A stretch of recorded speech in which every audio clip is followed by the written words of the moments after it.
of an immigrant is never an easy one. Oftentimes, we leave things that we're familiar with, like family, friends, food, in search of bigger opportunities and pursuing the big dream.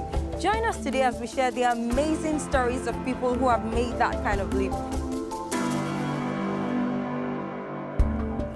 Welcome to yet another exciting episode of Community Connect, where we get to talk about the incredible ways people find to connect to our local community. I am really excited about today's episode of the show because I have with me two amazing people who are global citizens and will be sharing their experiences of connecting both locally and globally. So I have Zen and Abkar. So Abkar runs a YouTube channel that is quite, honestly, really intimidating. He has over 250,000 subscribers, and his videos have had over 1 million views. In total, more than 15 million. He's an education activist, and he just shares with the rest of us the things that he's learned, some of his amazing opportunities in his journey, having been educated and coming from Chad. Thank you for joining us today, Abkar. Thank you for having me. And then Zen, of course.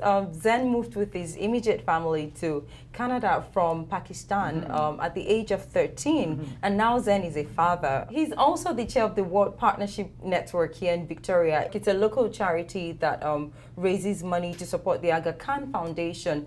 Earlier this year, you raised $175,000 to support the Aga Khan. What does the Aga Khan Foundation do exactly? So World Partnership Walk is an initiative of the Aga Khan Foundation Canada. They run various programs in Asia and Africa that are focused on eliminating poverty in the world. Okay. So programs around health, education, food security, and of course Canadians have done a great job fundraising over the last 30 years. And yeah, we've raised over $100 million over the history of the walk. Wow. And in Victoria, we were able to raise $175,000. Incredible. Yes, Canadians are incredible. Yes. And Abkar, you moved from Chad a few years ago. To Canada, Yes. I actually moved to Canada from Malaysia. Oh, from Malaysia, So, yes. just like how you introduced us, I'm a true definition of the citizen of the world because I lived in so many countries. So the country that I moved from was Malaysia, and the reason why I went to Malaysia was to further my education. And I had the opportunity to further my education there. But at one point of time, I had to think of the future and the long-term future, and that's what led me to here. Okay, so why Canada? Why did you decide on Canada? Well, for various reasons. The first reason is, as a child, most of the things that people think are given, like education, healthcare, and so on, those were luxuries for me. So I started my school when I was only 12. So in many countries that seems shocking, but for my background, that's actually not, because I still have people in my family who are adults and they are illiterate, unfortunately. So I had to think of my kids and their future and take them to a place where what seems something you should get by default, like education, is something that they will get by default. And also I was trying to be in a place where it's really inclusive. Right. As a minority, sometimes you live in places where you are being told every single day you are actually a minority. So I've faced that a lot in the past. So I didn't want my kids to go through the same thing that I went through. And I feel very lucky to be here, especially here in Victoria. Yes. And I'm happy that my kids will get the chance to grow up here. Exactly. For you, it was your parents making that decision, and they had to make a lot of sacrifices as well. Absolutely, yeah. So the main reason for us was to move here for education. Okay. With our siblings, we're 4 of us. I'm the youngest one. And we got to a point as a family that the opportunities weren't there for the future, for individuals to get higher education and actually be, involved in changing the world, right? So my parents made the tough decision of wrapping everything up from wherever they are and moving to Canada, which was their second immigration, right? So they moved from India to Pakistan, and then from Pakistan then to Canada. I look back at the once I had to move here and how what type of a journey that was and what that did, and I think about, wow, what a sacrifice for them to be able to do that twice in their life. And your dad was a professional. Yeah, my dad is an architect by profession who had his own business back in Pakistan, and it's interesting because then you start thinking about, now when before I had a child, you think about, would I be able to do that, right, for somebody? And now it's crystal clear. Yes, I would, right? You would do whatever you needed to. Because of the opportunities, right? Okay. And I'm just going to touch on something you mentioned about having left a place where you were a majority. Everything that you see around you looks like you. People sound like you. And then having to, move to the other end of the world where you too, we're obviously minorities. You're having to navigate all of that change and what that comes with.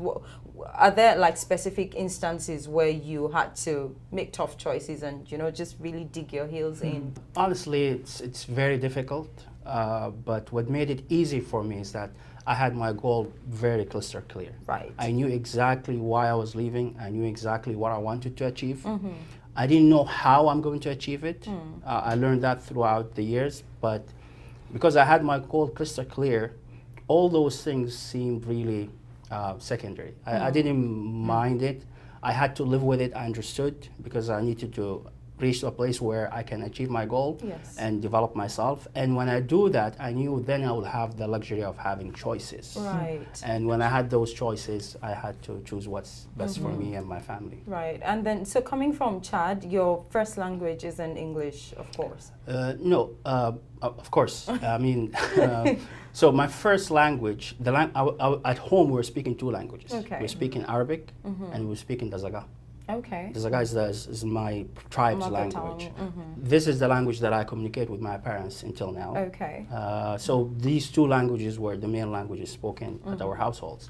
However, I learned a bit of English at school. Okay. And that's where the love of the language developed with me.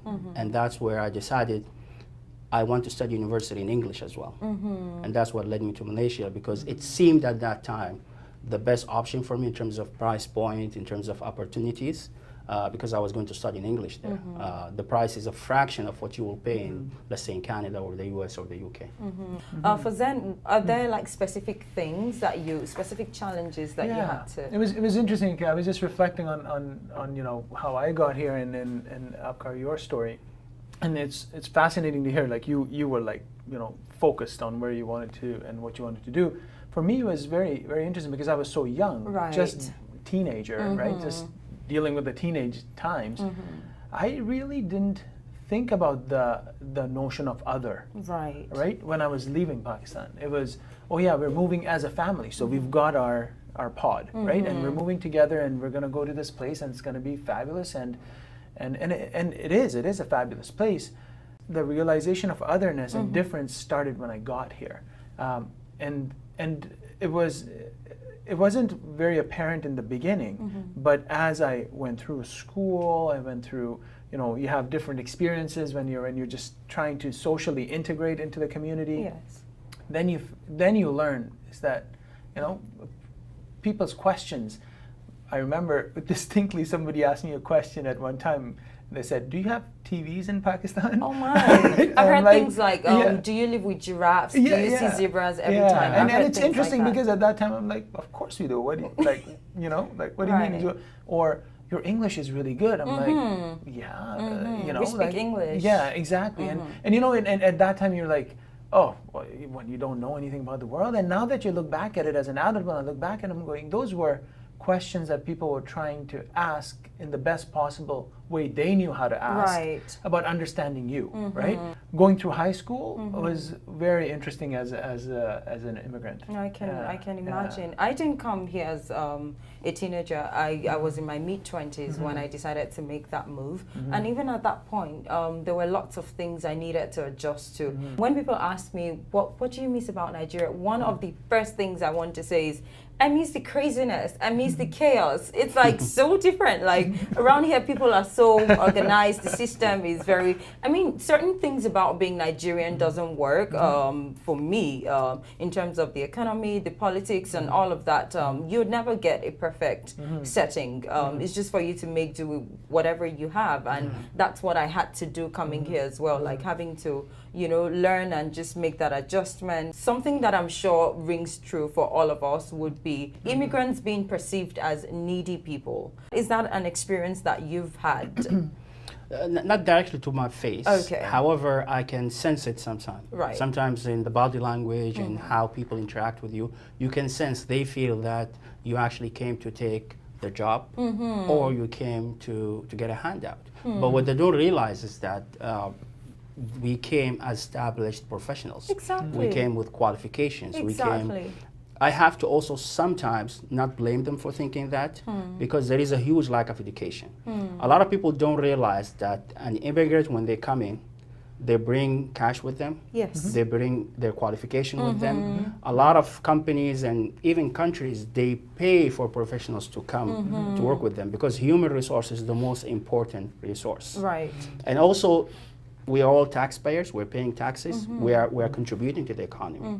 So that's an important role that people need to really know about. Right. And there need to be an element of education there to let people know that this is actually happening. Right. Right. Absolutely. Like if I look at my family, you know, when we moved to Canada, you know, my parents, you know, invested a lot of money into coming here, and it wasn't to make life easier in any way. Like it was, you know, you don't come here to take, you come here to get engaged, to invest. right? You come here to get engaged, you come here for a better life, and that means that you understand what your roles and responsibilities are when you're coming to a new country and are going to integrate. You understand that it's going to be difficult, right? So it's not that people come here to take. Always take. And I can see, like, you know, there may be perceptions of that, and I find that at that time maybe I was too young to notice those perceptions. I notice them now more, and just because of things that are happening in the media and the conversations that are happening very openly about it. And it comes down to lack of education. It comes down to lack of understanding of our country's, Canada's, immigration policies, right? Of what do you need to be or what do you need to put forward in order to get to this country. It's not easy, right? And it takes years. Our immigration journey took at least 5 to 7 years just to be able to get your permit to say you can come to Canada. And then after that you come in as a landed immigrant. And then you have to wait for a while to become a citizen. You know, it's a journey. It's not that we were born into being. For me, coming in as an international student, when I convert how much I had to pay as fees to my local Nigerian currency, it's a lot of money. Yeah, that's an investment. And then you couple it with the fact that I have to live here, I have to pay rent, I have to, you know, pay transportation and all of that. That's me giving back. So it's not me just coming to get free education. Someone decides I'm raising a family around here. That's another level of investment. And that doesn't say that, you know, the life of an immigrant is harder than the life of somebody who's been here for 2 or 3 generations, right? Life is hard, right? Like it's difficult, right? You look at it, it's difficult. What it says is that we can have different people living together with different paths, different skills, different backgrounds, and be in a mosaic society, right? Diversity, as you know, many have said, diversity is strength. It's not a weakness, right? It is that, and how do we harness the power of that diversity? And what can we do to build those bridges so people who have lived here for longer feel the belonging? I think more I look at my life and how the paths that it took, the thing that I was always craving was belonging. Right? Belonging to a group, belonging to a bigger community, belonging and having felt like you're important to somebody or some group, right? And I think we can create that. And that's not something that you have as an immigrant, which is why it looks like it's a lot more difficult for us. Thank you so much for sharing all of those. I feel like we're only just getting started with this topic of global citizenship and making a difference from where you are. Thank you so much for sharing your time with us today. Thank you very much. We'll be having a follow-up to this episode of the show as we talk about the exciting ways people find ways to connect locally and to make a difference globally. See you next time on the show.